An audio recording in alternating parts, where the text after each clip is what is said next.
এটা ডেমোক্রেসিতে আঘাত, গণতন্ত্রে আঘাত। আমাদের বিশ্বাস যে এর সঙ্গে পুরো মন্ত্রিসভা সম্পূর্ণ দায়ী আছে।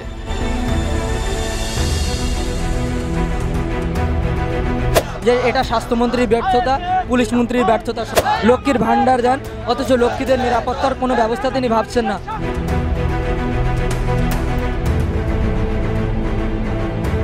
মুখ্যমন্ত্রী যদি সৎ সাহস থাকে এই জুনিয়র ডাক্তারদের নামে কেস করে দেখাক।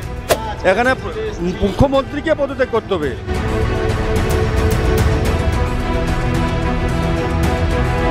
পশ্চিমবঙ্গের প্রত্যেকটি সাধারণ মানুষ এই কলকাতা পুলিশের ভূমিকায় অত্যন্ত বিরক্ত। একজন রাজ্যের মাননীয় মুখ্যমন্ত্রী, তিনি একজন মহিলা থাকা সত্ত্বেও আমরা নিরাপদে নেই, এটা সারা রাজ্যের মহিলারা জেনে গেছে।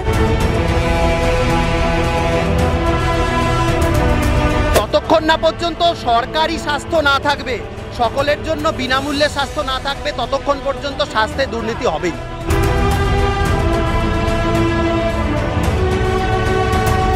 মমতা ব্যানার্জি যারা আন্দোলন করছে জুনিয়র ডাক্তারদের, তাদের বিরুদ্ধে বলছেন এফআইআর। এটা এক প্রকার হুমকি। এটা ডেমোক্রেসিতে আঘাত, গণতন্ত্রে আঘাত। গণতান্ত্রিক আন্দোলন একটা এত বড় মার্ডার ঘটেছে, এত বড় একটা কেস ঘটেছে, যেটা রাষ্ট্রীয় নিশ্চিতভাবে এতে দায়ী আছে। এটা সাধারণ একটা মার্ডার নয়, একটা সাধারণ একটা ধর্ষণ কিংবা রেপ নয়। এর সঙ্গে রাষ্ট্র কর্তৃক এটা মার্ডার করা হয়েছে, এর সঙ্গে একটা সংস্থা জড়িয়ে আছে। আমাদের বিশ্বাস যে এর সঙ্গে পুরো মন্ত্রিসভা সম্পূর্ণ দায়ী আছে। এর চাইতে আর অন্য কিছু নয়। এর বিচার আমরা চাই, আমরাই রাস্তায় আছি, আমরাই এর বিচারের দাবি জানাচ্ছি এবং অবিলম্বে পুলিশ মন্ত্রীর পদত্যাগ চাই, স্বাস্থ্যমন্ত্রীর পদত্যাগ চাই। জাস্টিস ফর আরজি কর, সকলের গলায় একটাই স্বর, জাস্টিস ফর আরজি কর।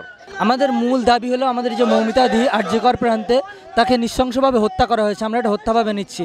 আজ প্রায় 20 দিন হয়ে গেল, কোনো রকম বিচার পাইনি। আমরা বিভিন্ন জায়গা থেকে বিচারের আবেদন করেছি, কোনো রকমভাবে বিচার পাইনি। আমরা আজকে এই মিছিল থেকে প্রকাশ্য দিতে চাই যে এটা স্বাস্থ্যমন্ত্রীর ব্যর্থতা, পুলিশ মন্ত্রীর ব্যর্থতা। সর্বোপরি আমাদের রাজ্যের মহিলা মুখ্যমন্ত্রী, যেখানে তিনি লক্ষ্মীদের নিরাপত্তার জন্য লক্ষ্মীর ভাণ্ডার দেন অথচ লক্ষ্মীদের নিরাপত্তার কোনো ব্যবস্থা তিনি ভাবছেন না।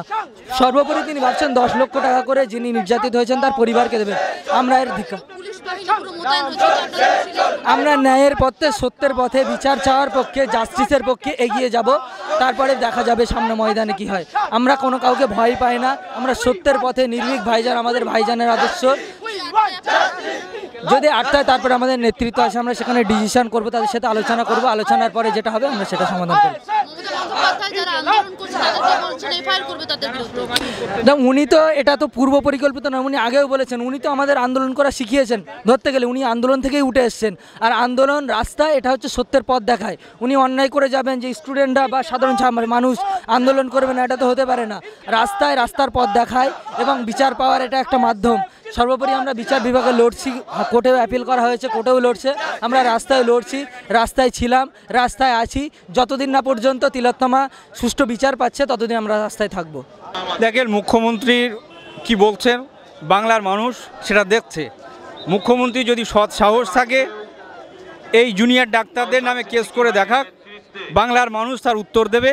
এবং ইন্ডিয়ান সেকুলার ফ্রন্ট জুনিয়র ডাক্তারদের পাশে আছে, তাদের আইনি সহযোগিতা যেটা দেওয়ার ইন্ডিয়ান সেকুলার ফ্রন্ট তার সাথে থাকবে, তাদের সাথে। হ্যাঁ, এফআইআর করতে চাই আমরা, কঠিনতম কঠিন শাস্তি করতে চাই, শাস্তি দেখতে চাই। যেহেতু আমাদের চলার মধ্যে খুব বাধা পড়ছে না, তাদের বিরুদ্ধে এফআইআর করবে, এটা ভুল সিদ্ধান্ত। এফআইআর কোনো প্রবলেম নেই। এখানে মুখ্যমন্ত্রীকে পদত্যাগ করতে হবে, শিক্ষামন্ত্রীকে পদত্যাগ করতে হবে, পুলিশ প্রশাসনকে পদত্যাগ করতে হবে, এটাই আমরা দেখতে চাই। দেখুন, রাজ্যের মুখ্যমন্ত্রী ঘটনার পর প্রথম বলেছিলেন যে তিনি নাকি ওয়ার্ল্ডের বেস্ট টিম বানিয়েছেন এটা তদন্তের জন্য। এখন আমাদের প্রশ্ন মুখ্যমন্ত্রীর কাছে যে এই যদি ওয়ার্ল্ডের বেস্ট টিমের নমুনা হয়, যে তারা একটা ধর্ষণের ঘটনাতে প্রায় 14 থেকে 15 ঘন্টা পার হয়ে যাওয়ার পরে এফআইআর করছে, তারা ধর্ষণের পরে নখে বা যা স্যাম্পেলগুলো কালেক্ট করার কথা সেই স্যাম্পেল কালেক্ট করেনি, এবং একদিনের মধ্যে শ্মশানে গিয়ে অন্য ডেড বডিকে সরিয়ে তড়িঘড়ি বডিকে দাহ করে দেওয়া, এই যদি মানে তার সবচেয়ে বেশি চেষ্টা হয়, আমরা জানি না যে যেখানে মুখ্যমন্ত্রী সবচেয়ে বেশি চেষ্টা করেন না সেইখানের কি হাল হয়।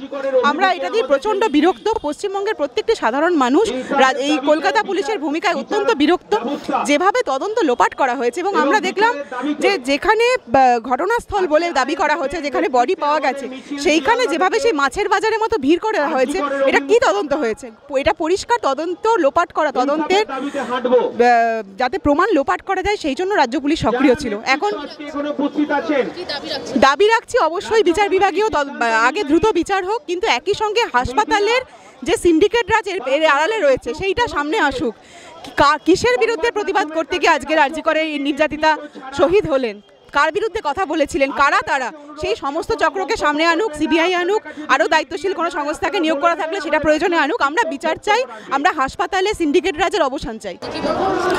আমরা মনে করছি নারীরা নিরাপদে নেই, কারণ একজন রাজ্যের মাননীয় মুখ্যমন্ত্রী তিনি একজন মহিলা থাকা সত্ত্বেও আমরা নিরাপদে নেই, এটা সারা রাজ্যের মহিলারা জেনে গেছে। কারণ উনি লক্ষ্মী ভাণ্ডার দিচ্ছে অথচ লক্ষ্মীরা নিরাপদে নেই, উনি কন্যাশ্রী দিচ্ছে অথচ কন্যাদের সিকিউরিটি নেই। এর থেকে সত্যি লজ্জাজনক বিষয়, আমার সবথেকে বড় লজ্জার বিষয়, আমাদের নিরাপত্তা নেই। নিরাপত্তা থাকবে কি করে? একজন যে রাজ্যে একজন মুখ্যমন্ত্রী মহিলা থাকে সেই রাজ্যের মহিলারা আমি মনে করি সবথেকে বেশি সেফটিতে থাকবে, কিন্তু সেই জায়গায় দাঁড়িয়ে দেখছি যে আমরা মহিলারা নিরাপদে নেই। আমি বলবো যে স্বাস্থ্যমন্ত্রী এবং পুলিশ মন্ত্রী দুজনেই ব্যর্থ না হলে আজকে ডক্টর মৌমিতার এই মর্মান্তিক ঘটনা আমাদের দেখতে হতো না। দুর্ভাগ্যজনক বিষয়, কিন্তু ব্যাপার হচ্ছে যে আমাদের বারবারই খেয়াল রাখতে হবে। আমাদের পক্ষ থেকে বারবার আমরা যে কথাটা করছি সেটা হচ্ছে যে যিনি নির্যাতিতা হলেন, মৃত্যু হলো যার এইভাবে, তিনি কিন্তু তার ওপর যে শুধুমাত্র নারী নির্যাতন ঘটেছে এটা সত্য, তার সাথে সাথে তিনি আসলে হাসপাতালের সিন্ডিকেট চক্র, তার বিরুদ্ধে প্রতিবাদের শহীদ। এটাও আমাদেরকে খেয়াল রাখতে হবে। যদি আমরা এটা খেয়াল না রাখি তাহলে আমরা এই দুর্নীতির বা এই ঘটনা যারা ঘটালো তার মূল চক্রকে ধরতে পারবো না। এটা নিয়ে যেটা চলবে সেটা হলো একটা রাজনৈতিক দলীয় একটা ঝামেলা, কে থাকবে ক্ষমতায়, কে যাবে, এইটা। ফলত আমাদের সবসময় খেয়াল রাখা উচিত যে কারণে এই ন্যাক্কারজনক জঘন্য ঘটনাটা ঘটলো সেই কারণটাকে আমরা যাতে আইডেন্টিফাই করি ঠিক করে, যেটা আরজি করের অনেক ডাক্তারবাবুরাও সামনে এখন আনছেন যে যেরকমভাবে সিন্ডিকেট চক্র, দুর্নীতির চক্র এখানে চলছিল, তাদের মাথাকে আড়াল করার যে চেষ্টা করা হচ্ছে, কারণ তারাই জড়িত এই ঘটনাটির সঙ্গে, হয়তো তাদের মাথাদেরকে আড়াল করার বাজে যে চক্রান্ত, তার বিরুদ্ধে আমাদেরকে লড়তে হবে।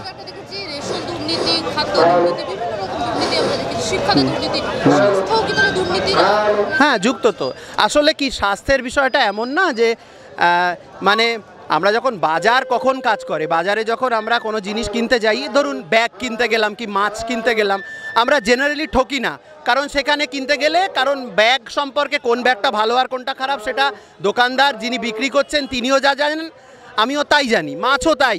কিন্তু স্বাস্থ্য ব্যবস্থা এমন, স্বাস্থ্যের বিষয়ে যিনি পরিষেবা দিচ্ছেন তিনি সব জানেন, আর যিনি পরিষেবা নিচ্ছেন তার কাছে কোনো ইনফরমেশানই নেই। ডাক্তার যদি বলেন যে এতগুলো টেস্ট করতে হবে, তাহলে রোগীকে সেই জিনিসগুলো করতেই হবে।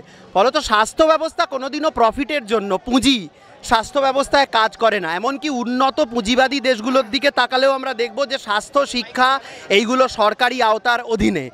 কিন্তু আমরা দেখতে পাচ্ছি ভারতবর্ষের মতো জায়গায় যেখানে এত পরিমাণে শিক্ষা দুর্নীতি, স্বাস্থ্যতে পরিমাণে হচ্ছে, যতক্ষণ না পর্যন্ত সরকারি স্বাস্থ্য না থাকবে, সকলের জন্য বিনামূল্যে স্বাস্থ্য না থাকবে, ততক্ষণ পর্যন্ত স্বাস্থ্যে দুর্নীতি হবেই।